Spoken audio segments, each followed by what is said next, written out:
할렐루야.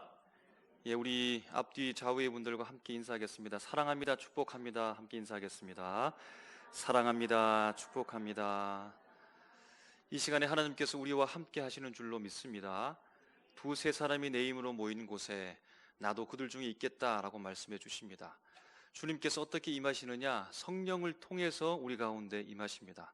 성령은 영이시기 때문에 보이지 않지요. 그런데 우리의 공동체 속에, 모임 속에 우리가 가지고 있는 지성과 감정과 의지를 통해서 우리에게 역사하시고 우리의 마음을 변화시키시고 우리의 지성을 변화시키시고 우리의 의지를 새롭게 하시면서 우리에게 좌정하시고 성령이 예수 이름을 가르쳐 주시고 믿음으로 주 앞에 나갈 수 있도록 인도해 주시는 줄로 믿습니다. 나중에 언젠가 다른 장소에 성령께서 임하시는 것이 아니라 바로 이곳에 지금 주의 이름을 부르는 친백성 된 우리에게 함께 하신다는 사실입니다. 그 믿음을 가지고 나갈 때 주님이 기뻐하시고 역사하시는 줄로 믿습니다. 여러분, 달리기 해본 적 있으신가요? 100m 몇 초에 뛰십니까? 100m를 달려갈 때 혼자 달려가기도 하고 혹은 경쟁자와 함께 달려갈 텐데 여러분, 어떤 때가 기록이 더 좋습니까? 혼자 달릴 때가 기록이 더 좋습니까? 아니면 다른 누군가 옆에 함께 달려갈 때가 좋은 기록을 내는 것입니까? 함께 달려갈 때 좋은 기록을 내는 것입니다. 혼자 달려갈 때보다 함께 달려서 좋은 기록을 냈으니 나의 좋은 기록은 누구의 덕분인가요? 옆에 함께 있는 사람의 덕분입니까? 그런데 그 사람이 1등을 했습니다. 1등을 했으면 그 사람에게 금메달을 줘야 될까요? 말아야 될까요? 그 사람의 순수 의지와 노력과 힘으로 달려가서 1등한 게 아니라 혹은 옆에 있는 사람 때문에 1등 했으면 그 사람에게 1등 주지 말아야 되는 걸까요? 그런 것은 아닌 것 같습니다. 요즘에 보니까 베트남 축구 국가대표 선수가 역사상 최종 예선에 올라가게 되었습니다. 그의 감독이 박항서 감독인데 모든 사람이 다 영웅시합니다. 대단한 사람이라고 그렇게 칭찬하는 겁니다. 그런데 여러분, 박항서 감독이 그라운드에서 몇 골 넣었습니까? 선수들과 함께 땀 흘려서 뛰었나요? 뛰면서 공패스를 잘 해줘가지고 어시스트 해서 결정적으로 골을 넣어서 승리하게 했습니까? 물리적으로 아무런 도움을 주지 않았음에도 불구하고 그라운드에서 열심히 뛰었던 선수들보다 오히려 더 영광스러운 자리에 올라가고 영웅이 되는 것이지요. 왜 그런 것일까요? 여러분, 오늘 우리는 주님 앞에서 복음을 들고 살아가고 있는 일선의 선, 복음의 일꾼들과도 같습니다. 오늘 말씀의 제목과 같이 하나님의 일꾼으로 우리가 살아가고 있다라고 하는 것입니다. 하나님의 일꾼된 모습으로 우리가 살아가고 있는데 하나님께서 어떻게 여러분들에게 역사하고 있습니까? 오늘 본문에 등장하고 있는 사도 바울과 그의 일행들이 바로 하나님의 일꾼이다라고 그렇게 말하고 있는데 그들은 그때 당시에 복음 사역을 통해서 열심히 사역했을 때 하나님께서 그들에게 어떻게 역사했을까요? 하나님께서 어떻게 그들과 함께 했으며 그들에게 나타난 모든 일들이 어떻게 주님의 일로서 사람들 앞에 증명되었을까요? 오늘 우리도 그와 같이 하나님의 일꾼으로 살아가게 되어지는데 이 시대의 상황들 속에서 주님의 역사는 오늘 하나님의 일꾼된 우리에게 어떻게 역사하시고 그 경험을 통해서 우리는 어떻게 이해해야 될지 오늘 말씀을 통해서 함께 은혜 나누기를 주님의 이름으로 축원합니다. 사도 바울에게 있어서 가장 큰 사건, 일생일대에 빼놓을 수 없는 그 유명한 사건이 있다라고 한다면 단연코 다메섹 도상에서의 사건이었을 것입니다. 사도 바울은 예수 믿는 사람들을 박해하고 핍박하는 것입니다. 그들을 잡아서 예루살렘으로 오기 위해서 공문을 가지고 받아서 다메섹을 향하여서 갑니다. 다메섹 가까이 다메섹 도상에서 우리가 알고 있듯이 강렬한 빛이 그에게 비추게 되어져서 그가 고꾸라져 넘어지게 되는 것입니다. 볼 수가 없습니다. 아무것도 보이지 않는 상황 속에서 3일을 꼬박 지내게 되는 것이죠. 어쩌면 그때에 바로 그 순간부터 사도 바울이 고린도 후서 5장 14절에 고백했던 대로 그리스도의 사랑이 강권적으로 그에게 임했을 것입니다. 그리고 일평생 동안 그리스도의 강권적인 사랑을 받으면서 그가 살아갔는데 전과는 전혀 다른 사람으로 변화되어서 살아가고 있습니다. 전에는 어떠했습니까? 예수 믿는 사람들을 박해하는 사람으로 그렇게 열심을 내서 살았는데 이제는 예수 때문에 자신이 박해를 받으면서 열심을 다해 그렇게 살아가고 있다라는 것입니다. 예수의 뒤를 따라갑니다. 예수님처럼 살아가려고 노력하고 있는 것입니다. 여러분, 예수님의 뒤를 따라가는 것, 예수님처럼 살아가는 것 어떤 삶일까요? 자신은 희생하고 손해보고 열심을 다해 수고하면서 어려움을 감수하고서라도 복음을 증거하려고 하는 생애가 바로 예수님처럼 사는 것이 아니겠습니까? 바로 오늘 말씀하고 있는 하나님의 일꾼된 삶을 사도 바울이, 그의 일행들이 지금 믿음의 여정 속에 걸어가고 있다라고 하는 것입니다. 사도 바울이 그러했지요. 1차 전도 여행, 2차 전도 여행, 3차 전도 여행을 다니면서 수많은 사람들에게 복음을 증거하고 교회를 세우고 믿음의 공동체를 세우면서 큰 일을 감당하게 됐습니다. 그 모든 사람들마다, 모든 교회들마다 사도 바울에게 있어서는 정말로 소중한 존재와 공동체였을 것입니다. 특별히 오늘 말씀을 근거해서 보면 2차 전도 여행 때 고린도에서 1년 6개월 동안 머물면서 마침내 교회를 세우게 됩니다. 우리가 만나게 되는 고린도 교회입니다. 5장 13절 말씀처럼 그는 그렇게 고백합니다.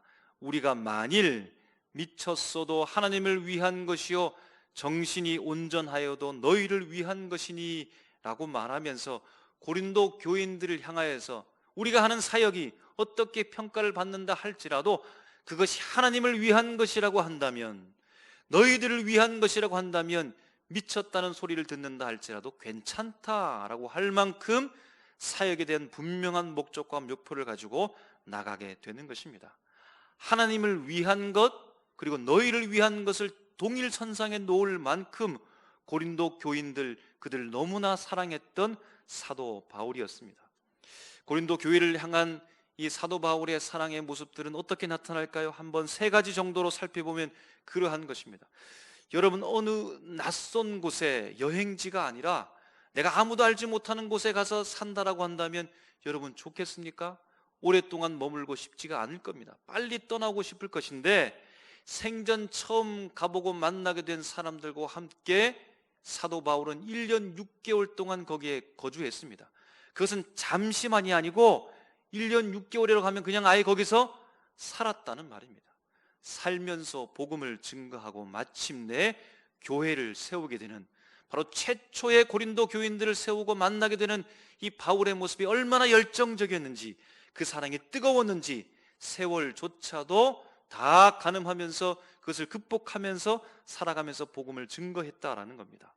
고린도 교인들을 향한 이 사랑 두 번째를 한번 살펴보면 교회를 세우고 떠나가야 됩니다.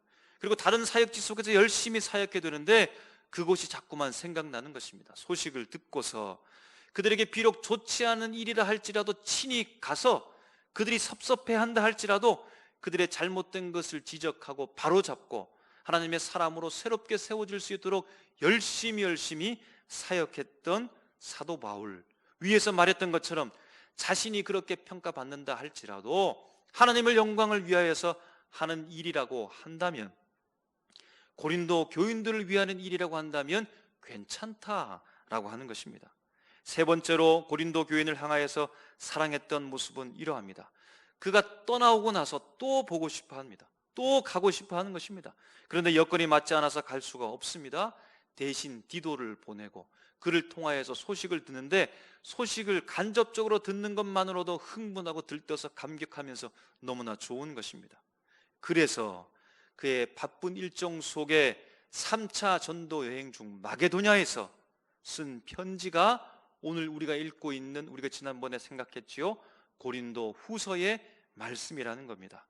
노력하고 수고하고 헌신하고 희생하면서 사랑했던 고린도 교인들이 자신을 모함하고 또 거짓으로 말하며 유혹되고 미혹되고 자신을 미워하는 상황 가운데 처한다 할지라도 그가 잘못을 지적하고 정죄하고 들춰내지 않고 자신에게 주어진 화목하게 하는 직분에 대해서 우리가 함께 감당하자 하면서 그들과 함께 권면하면서 화해를 요청하는 고린도 교인들을 향한 이 사랑의 열정의 사람이 바로 사도 바울이었다라고 하는 것입니다. 고린도 교인과 고린도 교인을 사랑하는 사도 바울을 모함했던 사람들이 있지요. 그들을 보니까 바울을 오해하게 합니다. 고린도 사람들을 오해하게 합니다. 그들이 바로 복음을 왜곡했던 거짓 교사들이었습니다. 그들에 대한 표현이 2장 17절에 이렇게 나옵니다. 우리는 수많은 사람들처럼 하나님의 말씀을 혼잡하게 하지 아니하고 라는 말입니다. 거짓 교사들은 어떻게 했나요? 하나님의 말씀을 혼잡하게 했던 사람들이라는 겁니다. 고린도후서 3장 1절에도 그들에 대해서 이야기합니다. 우리가 어찌 어떤 사람처럼 추천서를 너희에게 붙이거나 혹은 너희에게 받거나 할 필요가 있느냐. 거짓 교사들은 어떻게 했나요? 그들이 추천서를 받고 당당하게 왔다라고 하면서 자랑하는 것입니다.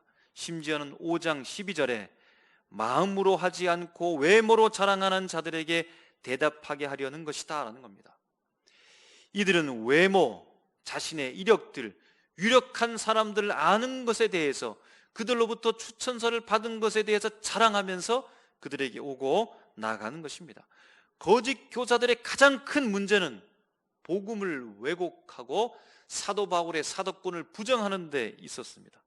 그래서 이 거짓 교사들 때문에 그들에게 복음을 증거하고 하나님의 사랑과 은혜가 넘쳐났던 고린도 교인들에게 당부하면서 말하기를 은혜가 헛되지 않도록 은혜를 헛되이 받지 말라라고 당부하면서 오늘 말씀을 시작하고 있는 겁니다.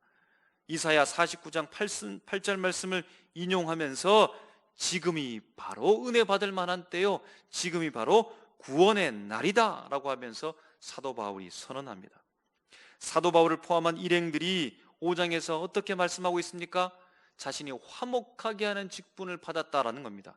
그래서 자천하여서 누구에게도 거리끼지 않는 삶을 살려고 노력하는 것입니다. 그것이 바로 오늘 말씀하고 있는 하나님의 일꾼된 사명으로 살아가는 모습이었습니다. 그래서 그것 때문에 수고로 또 고난을 감수하면서 살아갑니다. 그럼에도 불구하고 어떤 환경이 처해져 있다 할지라도 신앙의 아름다운 모습을 보여주고 있는 것을 오늘 본문 말씀을 통해서 우리에게 알려주고 있습니다. 여러분, 사도 바울은 고린도 교인들에게 자신을 하나님의 일꾼으로 이야기하면서 사명을 감당한다라고 말해주고 있습니다. 바울과 바울의 동력자들, 하나님의 일꾼으로서 살아갑니다.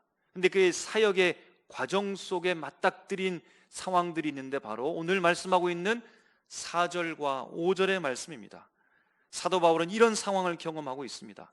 그가 많이 견뎠다라고 하고 있습니다. 이 말은 휘포메네라는 말인데 고난 가운데서도 도망하지 않고 계속 머물러 있었다는 겁니다. 사도 바울과 그의 일행들은 환난을 당합니다. 들립세신이라는 말입니다. 이것은 압박을 받았다는 겁니다. 이 압박은 육체적으로, 정신적으로, 영적인 압박 가운데 그가 처해 있었다는 겁니다. 그가 궁핍에 처합니다. 아난카이스, 이 말은 끊임없이 다가오는 고통을 이야기하고 있는 것입니다. 그가 고난을 받습니다. 스테노코이아스, 이 말은 인간적으로 어떤 수단과 방법을 다 동원하는데 그에게 주어진 미궁 속에 빠진 고난 속에서 도무지 헤어나오지 못하는 상황 가운데도 있었다는 겁니다. 5절에 어떻게 말합니까? 그가 매맞고 갇히기도 하고 있습니다. 또 난동이 일어났다고 합니다. 이 난동은 바울이 복음을 전파했는데 그로 인해서 폭동이 일어났다는 것입니다. 비시디 안디옥에서, 이고니온에서, 루스드라에서, 빌립보에서, 데살로니가에서, 고린도에서, 에베소에서, 예루살렘 곳곳에서 복음을 증거하면서 수많은 사람들이 받아들이기도 하고 난동을 부리면서 그에게 다가왔다는 겁니다. 그런 수고로움을 감내했습니다. 코포이스, 힘을 극도로 소모해서 피곤함에 이르렀습니다. 잠을 자지 못하고 먹지 못하는 상황 가운데 사도 바울과 그의 일행들이 처했다는 겁니다. 왜요? 하나님의 일꾼으로 살아가면서 복음을 증거하는데 그에게 가로막는 도전이 있었다라는 것입니다. 어떻게 대처했을까요? 사도 바울은 그의 대응으로 오늘 6절과 7절 말씀을 이야기하고 있는 것입니다. 그의 어떤 믿음과 신념으로 나갔는지 말해주고 있습니다. 이 고난의 과정 속에서 그는 깨끗함으로 나갔다는 겁니다. 하그노 테티, 이 말은 도덕적으로 순결하고 흠이 없이 행동했다는 겁니다. 지식을 가지고 나갑니다. 그노세이, 하나님의 구속하신 사랑에 대한 이해를 가지고 맞섰다는 겁니다. 그가 오래 참았습니다. 마크로드미아, 분노나 보복심을 일으키는 해함 없이 이 악행들을 견디면서 나갔다는 겁니다. 자비를 베풉니다. 크레스 토테티, 하나님께서 사람에게 보여주신 사랑에 근거한 그 사랑을 하고 그 사람에게 도덕적으로 실천적 행위를 다하면서 나갔다는 겁니다. 성령의 감화함으로 나갑니다. 푸뉴마티 하기오, 제3위 되신 성령의 능력을 통하여서 성령의 은사와 능력을 가지고 그가 맞서서 싸워서 나갔다는 것입니다. 바로 거짓 없는 사랑으로, 아가페의 사랑으로 그가 나아가고 있습니다. 진리의 말씀, 복음, 하나님의 능력으로 그것을 의의 무기 삼아서 정의의 두 손을 붙잡고 좌우에 가지고 맞서서 그 상황 가운데 환경을 극복하려고 했다라는 것입니다. 여러분 6절 7절 말씀을 읽으면서 어떤 감동이 있습니까? 깨끗함과 지식과 오래 참음과 자비함과 성령의 감화, 거짓이 없는 사랑, 하나님의 능력, 의의 무기를 가지고 나갔다는 것, 여러분 대단한 것 아니겠습니까? 우리가 그리스도인으로서 일평생 살아가야 될 과제가 아니겠습니까? 하나님의 능력 중에 능력이요, 은혜 중에 은혜가 바로 사도 바울과 그의 일행이 고난에 맞서서 싸웠던, 대응했던 응답이었다라고 하는 것입니다. 여러분 그러므로 좋은 결과가 나타나지 않겠습니까? 맞서서 도전 앞에 이런 하나님의 놀라운 능력의 무기를 가지고 살아갔으니, 성령과 진리와 하나님의 능력으로 의의 무기를 삼아서 그가 살아갔으니, 대응했으니 좋은 결과가 그에게 오지 않겠습니까? 그의 살았던 결과의 8절, 9절, 10절의 결과의 말씀 내용들을 열거하고 있는 것입니다. 이렇게 말하지요. 영광과 욕됨, 악한 이름과 아름다운 이름, 속이는 자 같으나 참된 자, 무명한 자 같으나 유명한 자, 죽은 자 같으나 살아있는 자, 징계를 받는 자 같으나 죽임을 당하지 아니한 자, 근심하는 자 같으나 기뻐하는 자, 가난한 자 같으나 부유하게 하는 자, 아무것도 없는 자 같으나 모든 것을 가진 자라고 그에 대응하고 그의 삶의 결과를 고백하고 있다는 것입니다. 여러분 모두가 다 어떻습니까? 두 가지 말씀으로 짝을 이루었습니다. 근데 두 가지 말씀의 짝이 다 어떠한가요? 다 상반되는 뜻의 의미를 가지고 있는 것 같습니다. 부정과 긍정이 함께 묶여져 있다라고 하는 것입니다. 하나는 패배요, 하나는 승리인데 바로 승리와 패배가 하나로 묶여져 있다라고 하는 것입니다. 사도 바울이 6절과 7절의 이 말씀, 기독교인이 할 수 있는 최고의 가치를 가지고 그것을 무기 삼아서 당당히 도전 앞에 맞서서 싸웠는데, 강력한 무기로 나갔으면 어떻게 됩니까? 백전불패, 백전백승, 필승이 바로 그에게 오지 않겠습니까? 그런데 오늘 말씀에 보면 승리가 있는 동시에 패배의 모습도 보이는 것 같습니다. 무엇 같으나 라고 했으니 그의 겉모습은 어떤가요? 그의 겉모습은 패배처럼 보인다라는 것입니다. 그의 속에는 승리가 있을지라도 겉모습은 패배처럼 보인다라고 말하는 것입니다. 여러분 왜 하나님께서는 이런 모습을 허용하고 있을까요? 강력한 하나님의 역사의 무기를 가지고, 의의 무기를 가지고 세상을 향해 나가면 모든 것을 다 물리치고 온전한 승리의 모습만이 그에게 놓여져야 될 것 같은데 겉모습은 마치 패배자처럼 보인다라고 하는 것입니다. 왜 하나님께서 그에게 완전한 승리를 주지 않는 것 같을까요? 하나님의 승리를 주었는데 약한 인간이, 부족한 인간, 그 연약함 때문에 하나님의 승리를 온전하게 보이지 못하는 것입니까? 아니면 하나님께서 제대로 된 승리를 바울에게 주지 않았기 때문일까요? 아니면 하나님의 능력이 세상에 맞선 이 도전과 싸웠을 때 오히려 패했거나 잘못되었던 것입니까? 약하기 때문일까요?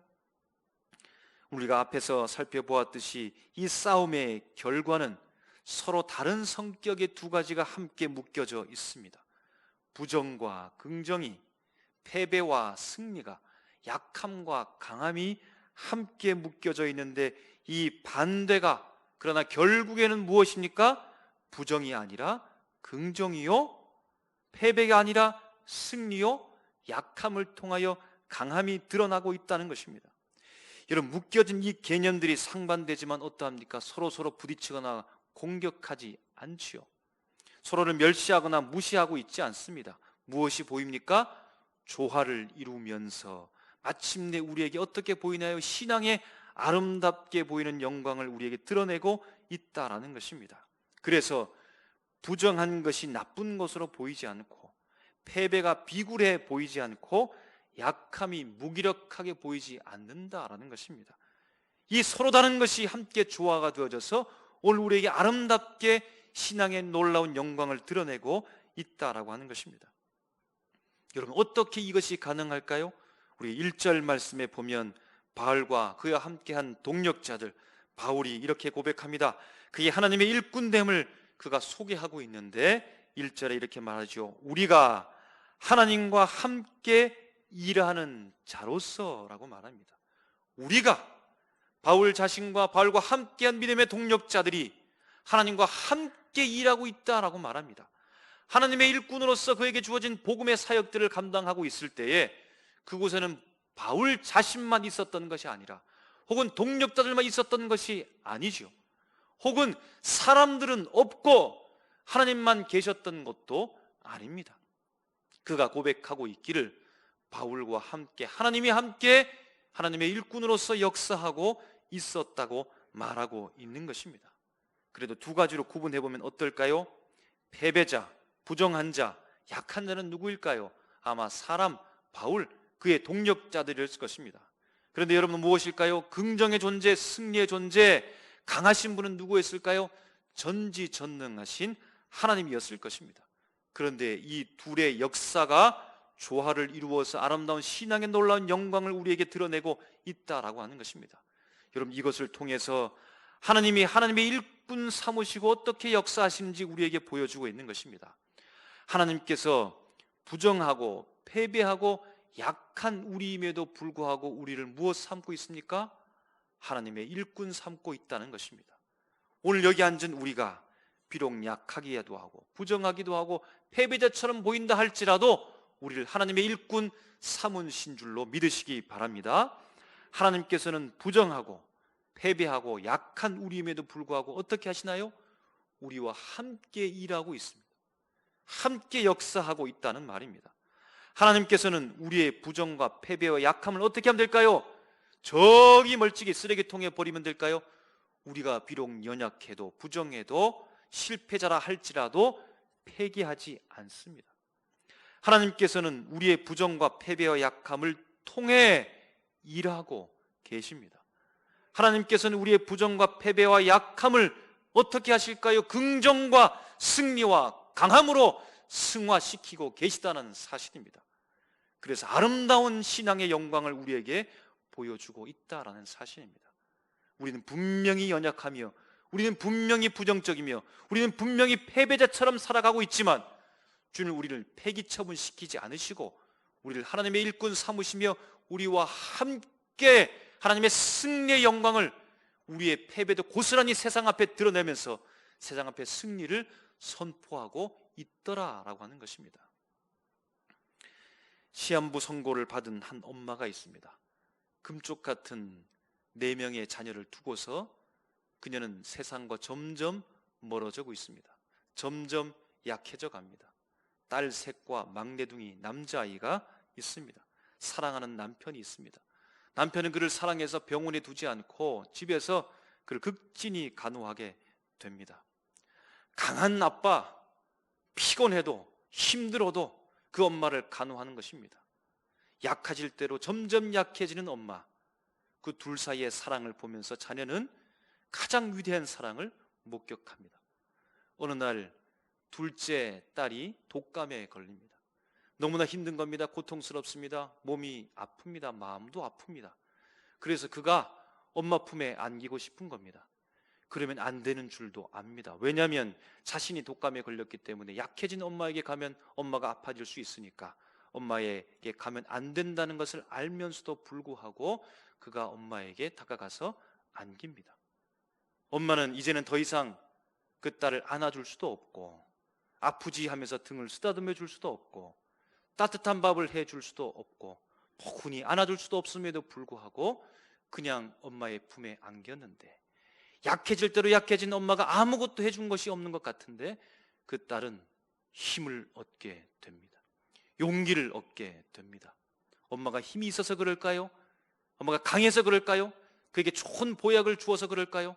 아무것도 해준 것이 없는데 약해질 대로 약해져서 이제는 더 이상 안아줄 수 없음에도 불구하고 그저 엄마에게 있었는데 엄마로부터 힘을 얻게 된다는 것입니다. 엄마는 그런 존재였다는 것이죠. 여러분, 우리 예수님께서 이 세상에 오셔서 목표점이 어디일까요? 100m 저 피니시 라인이 어디일까요? 그것은 바로 예수님께서 십자가에 달리는 것이 최종 목표였습니다.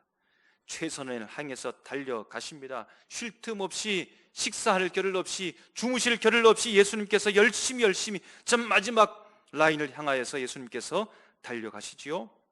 그리고 마침내 예수님께서 목표점에 도달하셔서 십자가에 매달리십니다. 수많은 사람들이, 아니 모든 사람들이 예수님을 부정하고 부인합니다. 예수님께서 스스로 손에 박힌 못을 뽑을 수가 없습니다. 발에 박힌 대못을 예수님께서 스스로 제거할 힘이 없습니다. 사람들이 말합니다. 내가 남을 구원하고 자기 자신은 구원하지 못했으니 십자가에서 한번 내려와 보라 라고 조롱하는 그 말에도 십자가에서 내려갈 힘을 갖지 못합니다. 그런 힘이 없습니다. 분명 사탄으로부터 예수님은 패배한 것처럼 보입니다.